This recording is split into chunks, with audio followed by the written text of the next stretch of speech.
Imagine walking into a movie theater every single day for an entire month and paying less than $10 for all of it. That's exactly what MoviePass promised. For a brief moment, it seemed like the greatest deal in entertainment history. Millions of people signed up. Investors poured in money. The company's growth exploded. But behind the scenes, every ticket sold was pushing MoviePass closer to disaster.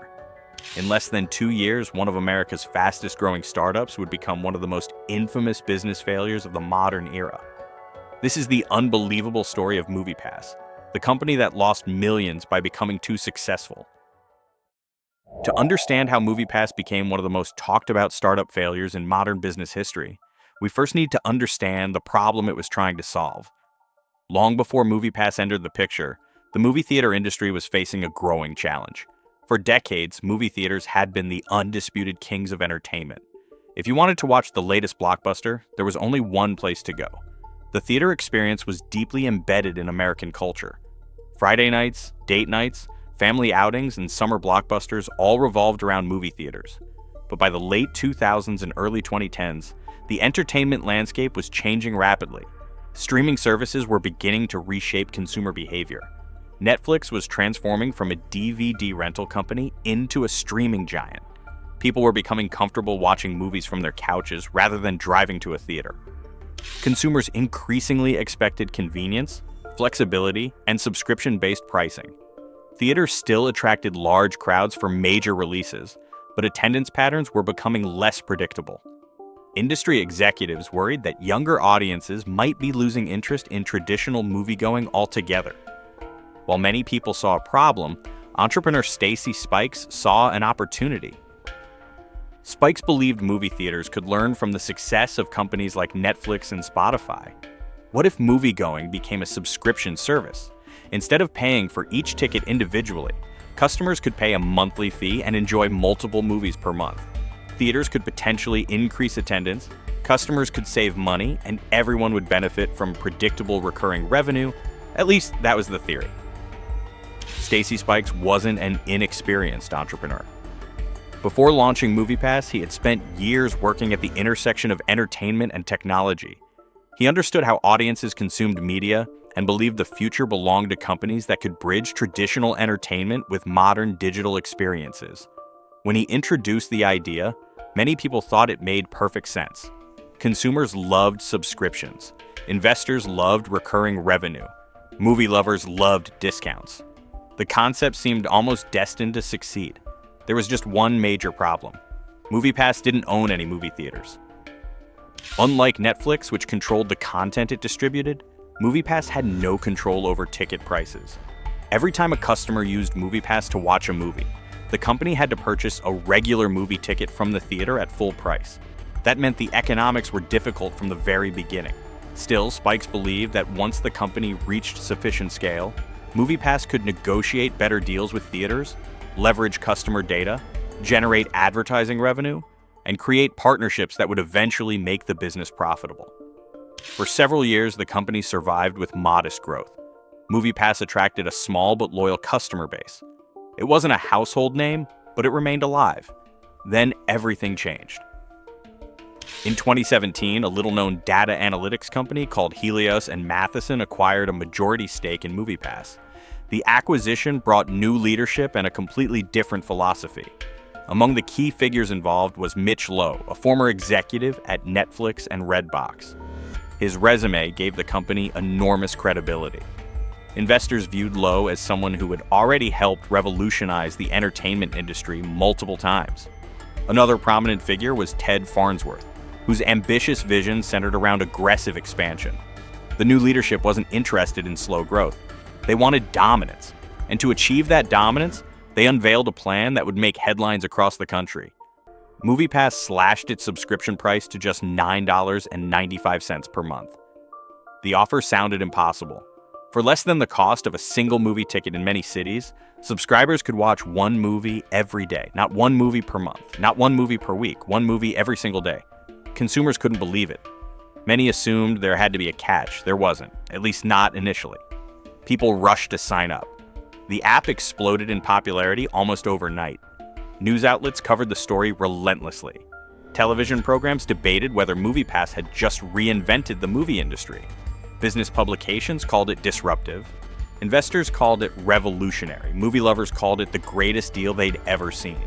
Subscriber growth skyrocketed. MoviePass jumped from around 20,000 subscribers to hundreds of thousands. Then 1 million. Then 2 million. Then 3 million. For a brief moment, MoviePass became one of the hottest startups in America. The company had achieved what many entrepreneurs only dream about: product market fit. Consumers clearly loved the product. The problem was that every new customer was making the company poor. Every time a subscriber purchased a ticket through MoviePass, the company lost money. If a customer paid $9.95 and watched one movie costing $14, MoviePass lost money. If that same customer watched 4 movies, the losses became even worse. Some subscribers attended 10, 15, or even 20 movies every month. Many openly bragged online about how much money they were saving. Meanwhile, MoviePass was quietly paying the bill. The company's success was becoming its biggest problem. The more customers it acquired, the faster it burned cash. This created one of the strangest situations in business history. Normally, companies celebrate rapid growth. MoviePass feared it. As subscriber numbers climbed, losses accelerated. Analysts began asking obvious questions. How could this possibly be profitable? What was the long-term plan? How much money was the company losing? The answers weren't reassuring. Reports suggested MoviePass was burning through tens of millions of dollars every month. Investors became increasingly nervous. Yet company executives continued projecting confidence. They argued that scale would eventually solve everything. Once MoviePass became large enough, they believed new revenue opportunities would emerge: advertising, partnerships, data monetization, theater negotiations. Future opportunities supposedly justified present losses. But the future kept moving further away. The company needed cash, lots of it, and it needed it immediately. By early 2018, cracks were beginning to appear. MoviePass started introducing restrictions. Certain movies became unavailable. Popular showtimes suddenly disappeared. Some customers found blockbuster films unavailable on opening weekends. Others discovered unexpected limitations hidden within the service. Subscribers grew frustrated. Many had signed up expecting unlimited access. Instead, the rules seemed to change constantly. The company wasn't just losing money, it was losing trust. Then things became even stranger. MoviePass introduced surge pricing. Some screenings required additional fees. Blackout dates appeared, restrictions multiplied. Customers became confused. The service that once felt revolutionary now felt unreliable. But from the company's perspective, desperation was setting in. MoviePass wasn't introducing restrictions because it wanted to. It was introducing restrictions because it had no choice. The losses were becoming unbearable. The company needed customers to watch fewer movies. Think about that for a moment. Most businesses want customers to use their product more often. MoviePass wanted the exact opposite. Its most loyal customers were also its most expensive customers. Every active subscriber represented another financial burden. At one point, reports emerged suggesting that the company explored ways to discourage heavy users from utilizing the service. The situation had become absurd. MoviePass had built a business where customer satisfaction and profitability were moving in opposite directions. The better the product worked, the more money the company lost. The worse the product became, the angrier customers got. It was an impossible position. Then came the crisis. By mid-2018, MoviePass was reportedly running dangerously low on cash. Emergency funding became necessary. Executives scrambled to secure financing. Investors grew increasingly skeptical. The company's financial position deteriorated rapidly. Then came one of the most embarrassing moments in the company's history. MoviePass reportedly ran so low on cash that it temporarily couldn't pay for customer movie tickets. Subscribers suddenly found themselves unable to use the service. People arrived at theaters expecting to watch movies only to discover their tickets couldn't be purchased. Social media erupted. Customers demanded answers. The media seized on the story. Confidence collapsed almost overnight. For many observers, this was the moment it became obvious that MoviePass was unlikely to survive. The company's stock suffered. Investor confidence evaporated. The dream was unraveling in public view. As the situation worsened, regulators and investigators began paying closer attention.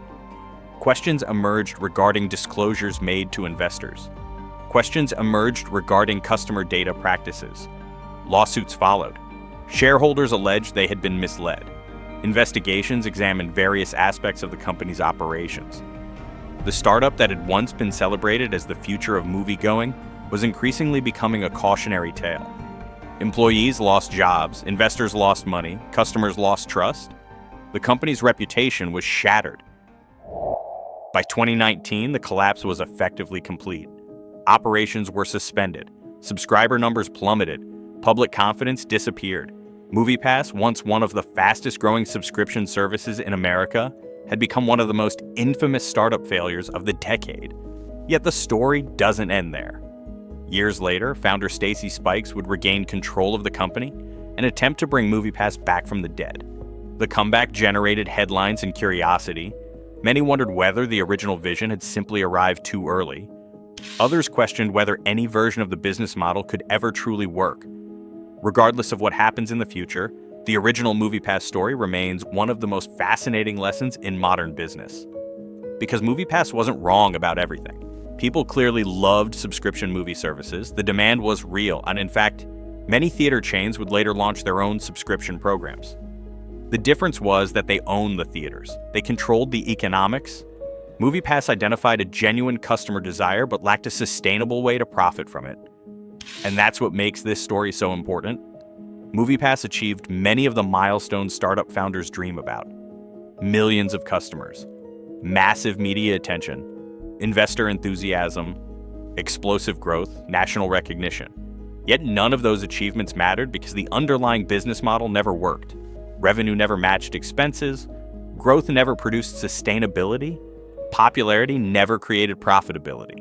The company became a textbook example of one of the most dangerous ideas in modern startup culture: growth at all costs. For years, Silicon Valley rewarded companies that prioritized user growth over profits. Investors poured money into businesses hoping scale would eventually solve their problems. Sometimes that strategy worked.